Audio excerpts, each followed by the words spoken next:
Hello বন্ধুরা, আমরা এখন আছি আরজে হোমস্টে প্রপার্টিতে। আর এই দেখো নদী দেখা যাচ্ছে। এটা একটা হোমস্টে। এই প্রপার্টিটা খুব সুন্দর, কটেজ গুলো খুব সুন্দর। আর এখানে দোলনা দুলতে দুলতে নদীর এই আওয়াজ শুনতে শুনতে অনেকক্ষণ সময় কাটানো যেতে পারে। নদী বয়ে যাচ্ছে আপন মনে, আর ওই দূরে এক পাখি নদীর মধ্যে থেকে যে নিচ্ছে নিজের খাবার। বিভিন্ন বার্ড ওয়াচারদের জন্য এক স্বর্গরাজ্য, যেখানে অনেক ধরনের পাখি বন্যজীবন দেখা যায়। আর এই জলঢাকা নদী খরস্রোতা, এখানে প্রচুর স্রোত, তাই জন্য নদী এইখানে নামা নিষিদ্ধ। তোমাদের এই জায়গাটা কেমন লাগছে অবশ্যই কমেন্ট বক্সে লিখো। অপূর্ব লাগছে গার্ডেনটা। আর ওখানে একটা বসার জায়গা বা ওয়াচ টাওয়ার, ওখানে গিয়ে দেখি একবার কেমন লাগছে।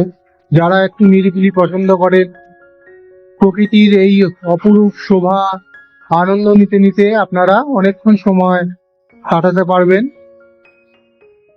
আর এই খরস্রোতা নদী নিজের মনে বয়ে যাচ্ছে, আর এদিক দিয়ে পুকুর আসছে আমাদের দিকে। দেখুন কি অসাধারণ লাগছে জায়গাটা। পুকুর এখন নদী দেখতে দেখতে দোল খেয়ে নিচ্ছে। অনেকটা বড় জায়গা আছে, বাচ্চাদের পক্ষে খুবই ভালো। অনেকটা খেলারও জায়গা আছে, যেইটা আমাদের এই শহরাঞ্চল বা শহরে যেইগুলো আস্তে আস্তে লুপ্ত পাচ্ছে। তো বাচ্চারা একটু বড় জায়গা পেলেই একটু খেলে নিতে চায়। আমরা এখন লাঞ্চ করে বিন্দুর দিকে যাচ্ছি। এখান থেকে বিন্দু কিলোমিটার হিসাবে 8 কিলোমিটার, আর ওই 1 ঘন্টা মতো লাগবে। এই জাস্ট জলঢাকা হোমস্টে থেকে এই উপরের রাস্তাটা চলে যাচ্ছে, এটাই বিন্দু যাবে। তো আমাদের এই বিন্দুটা দেখার পর আবার ফিরে আসবো হোমস্টেতে, এবং কালকে আমরা আবার এখান থেকে বেরিয়ে যাবো। যে আমরা জাস্ট স্টার্ট করলাম বিন্দুর দিকে, মোটামুটি ভালোই। ওই যে রাস্তা খুব ভালো করেছে। আগে এই রাস্তাটা খুব অত্যন্ত খারাপ ছিল, তো এখন রাস্তা ভালোই আছে বলবো। উঠতে হবে জানি। ও রাস্তাটা একদম খাড়া চড়াই ছে।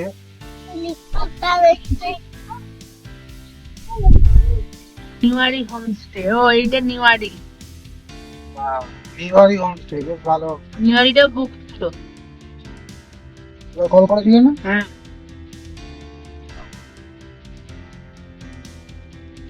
অনেকটা কিন্তু আমরা হাইট গেইন করলাম। আর এখন যাচ্ছি আমরা আমরা বিন্দুর দিকে। বিন্দুর দিকে। সেন্ট জোসেফ স্কুল পারেন।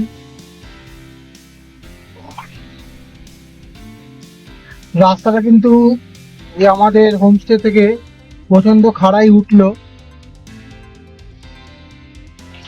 সেকেন্ড গিয়ার ফার্স্ট গিয়ার ছাড়া উঠলো না। আর এখানটায় আমরা উপরের দিকে চলে এসেছি পাস। এবার মনে হচ্ছে রাস্তাটা পুরো নিচের দিকে যাবে। 4 কিলোমিটার ওঠা আর 4 কিলোমিটার নামা।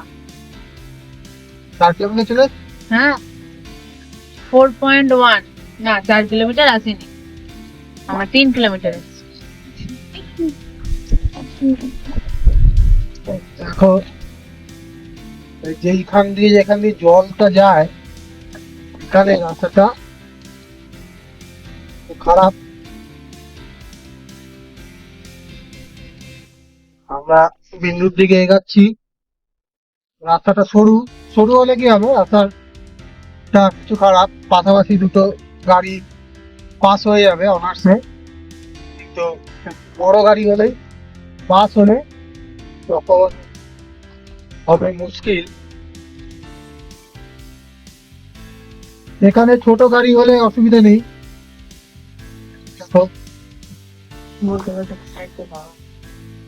বড় গাড়ি হলেই একটু অসুবিধা।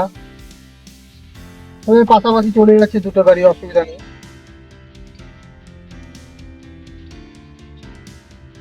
এখানে একটু উঁচু গ্রাউন্ড ক্লিয়ারেন্সের গাড়ি বলে একটু সুবিধাই হচ্ছে। তবে একদম যারা নতুন ড্রাইভার তাদের না আসাই ভালো। জায়গাটা খুব একটা উপরে টার্নিং, খুবই টার্নিং।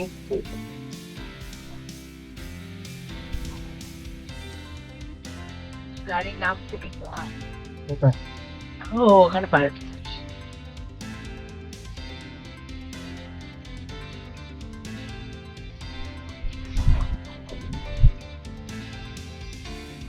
একটা পাখি স্নান করছিল, এটা অ্যাপেল স্টোন। ওই যে আপেল স্টোন। আচ্ছা, এরপর আপেল আমরা এখন এসে পৌঁছেছি অ্যাপেল স্টোন কাছে। এই Apple Stone hotel, hotel Apple Stone. আর অ্যাপেল স্টোনটা দেখাই, এদিকে একটা ব্রিজ আছে আর বিন্দু ওদিকে চলে যেতে হবে।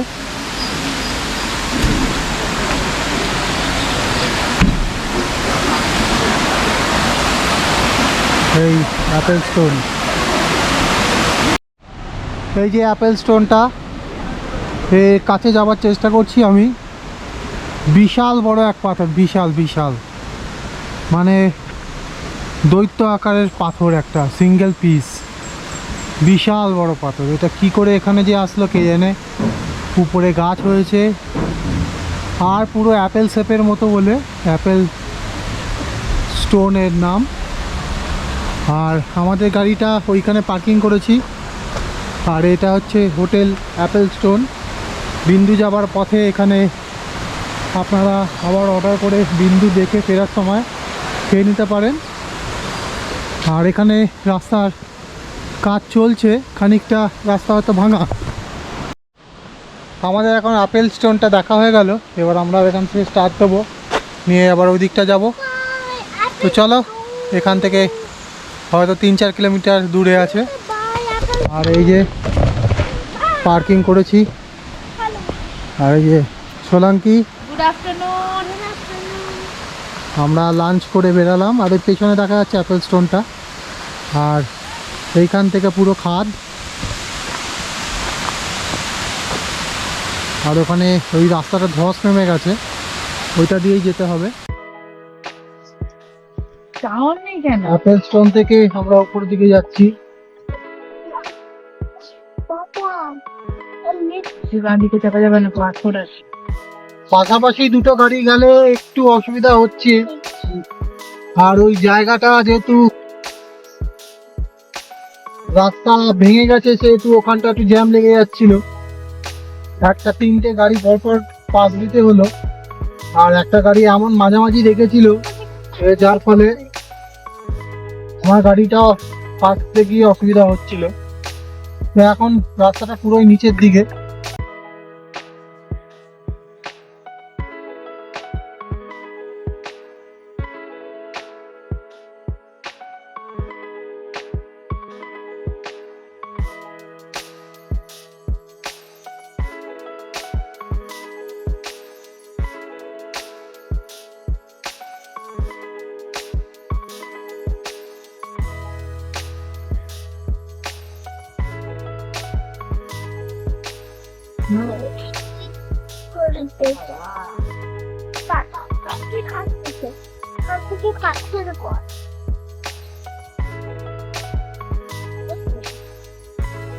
সরু রাস্তা, একটা গাড়ি পাস হবার মতনই জায়গা আছে।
বিন্দুর রাস্তা কিন্তু খুব সাংঘাতিক, যেমন সরু তেমন কাটে। এবার দেখো। আচ্ছা সোনাকি গাছে রাস্তা শেষ হয়ে গেছে একদম। দেখো বাপ রে বাপ, রাস্তাটা নামছে দেখো। হেয়ার পেন ব্যান্ড পুরো। আরে বাবা কতটা নেমে গেছে গো। দারুণ নেমে গেছে গো।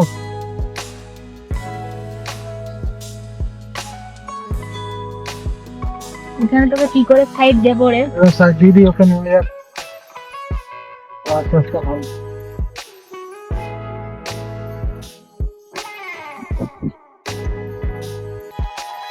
এগুলো কি গাড়ি? মাহিন্দ্রা না? ও রোজ চালায় না। কিরম কিরম যাচ্ছে না, এরম কিরম যা। ঠিক আছে। ওই যে ওই জায়গাটা সোজা থাক, সোজা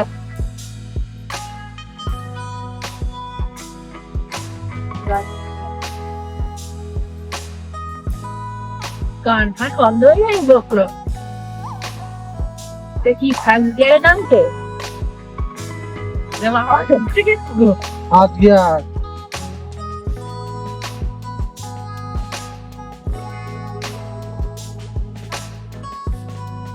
মানে একটা পাহাড় চড়িয়ে আবার নামালো, বুঝলে? এই লোকগুলোকে জিজ্ঞাসা করা, আর এখানে ম্যাপ দেখাচ্ছা you have arrived দেখাচ্ছে, you have arrived কোথায় নাই।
বিন্দুর রাস্তা কিন্তু অসম্ভব টাফ, সত্যি কথা বলছি, একদম অসম্ভব টাফ। ছোট গাড়ি হলে তেমন কিছু অসুবিধা হবে না, কিন্তু কিছু কিছু জায়গা অনেক স্টিপ, আর যখন নিচে নামছে একদম সরাসরি একদম নিচে নামছে, ফার্স্ট গিয়ারে দিয়ে গাড়ি ধরে রাখা যাচ্ছে না। বিন্দুর এখানে অনেক দোকান, আর প্রত্যেকটা দোকানে চকলেট আর বিভিন্ন সোয়েটার উলের জিনিসপত্র বিক্রি হচ্ছে। ভুটানি ব্যাগ, ছাতা, সোয়েটার, টুপি, সব বিভিন্ন রকম জিনিসপত্র বিক্রি হচ্ছে। লাফিং বুদ্ধা গান নাড়াচ্ছে, প্রচুর দোকান, সুন্দর সুন্দর জিনিসপত্র বিক্রি হচ্ছে। এখানে কিন্তু গাড়ি পার্কিংয়ে একটু অসুবিধা আছে, তো যাই হোক আমরা গাড়িটা পার্কিং করে আসলাম। আর এই দেখো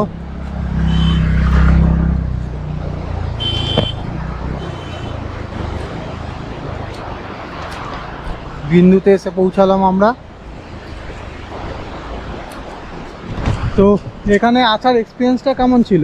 বাপ রে, আজ পর্যন্ত তুমি যতগুলো গেছো রাস্তা তার থেকে সবচেয়ে ভয়ঙ্কর, তাই তো? সবচেয়ে খতরনাক। একদম একবার মনে হচ্ছে রাস্তা নেই, যেতে পারবো কিনা। আর হ্যাঁ। আমার খালি একটাই চিন্তা হচ্ছে গাড়িটা যদি ভুল যায় তাহলে ইউ টার্নটা নেওয়া যাবে কিনা। আমার একদম main সরু চিন্তা রাস্তা, এইটা। পাশাপাশি দুটো গাড়ি গেলে একটা গাড়িকে একদম সাইডে চাপতে হচ্ছে, ওটাই হচ্ছে এখানে মেন যখন সমস্যা। এতটা চওড়া, ওখানে তো এইটারও সরু। আর One lane রাস্তা। লাস্টে যে পাহাড় থেকে নামলো 3-4টে টার্নিংয়ে, ওইটা একদম খতরনাক টার্ন ছিল, ওঠার সময় একটু চাপই হবে। তো যাই হোক, এসি যখন উঠেই পড়বো, কোনো টেনশনের কারণ নেই। এখানে সবাই কেনাকাটি এসেছি যখন করছি। চলে যাবো। আর এখানে ভাগ্যিস ভালো আমাদের লোডেড গাড়ি না, লোডেড গাড়ি হলে একটু প্রবলেম হতো। এসে পৌঁছেছি বিন্দু ব্যারেজের সামনে, আর এই ঠিক পেছনটাই বিন্দু ব্যারেজ। আর এখান থেকে লক গেটগুলোর পাশ দিয়ে হালকা জল বেরাচ্ছে, আর এখানে জল পাস হচ্ছে, যেটা হাইড্রো ইলেকট্রিক পাওয়ারের জন্য জল ছাড়া হয়, সেটা টারবাইন ঘোরানোর জন্য। আর এখানে আছে 1, 2, 3, 4, 5টা লক গেট টোটাল। আর নিচ দিয়ে জলঢাকা নদী বয়ে যাচ্ছে। কি অসাধারণ লাগছে, এবং নদীর মধ্যে অনেকে নেমে ছবি তুলছে। বর্ষাকালে এই ব্যারেজে জল ধরে রাখা হয়, তবে এই ব্যারেজটার উপরে উঠতে দেয় না এখন, আর স্পেশাল পারমিশন নিয়ে উঠতে হয়।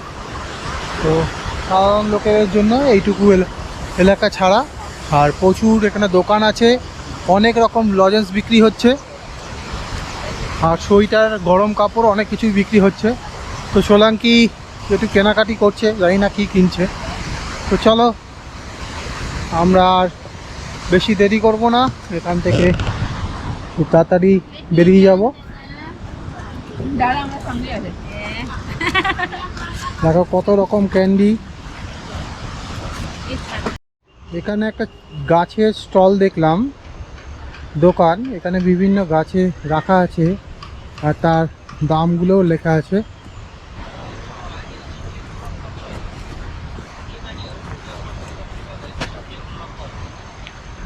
খুব সুন্দর সাকুলেন্ট, বিভিন্ন ধরনের রাখা আছে, আর তার নামগুলো ট্যাগ করা আছে। ওইটা কি কত বড় পাথর? কত বড় পাথর, নিয়ে যাবে এটা? বললাম কি এখানে কেনাকাটি করছে, এই 3টে ম্যাগনেটিক এইগুলো কিনলো।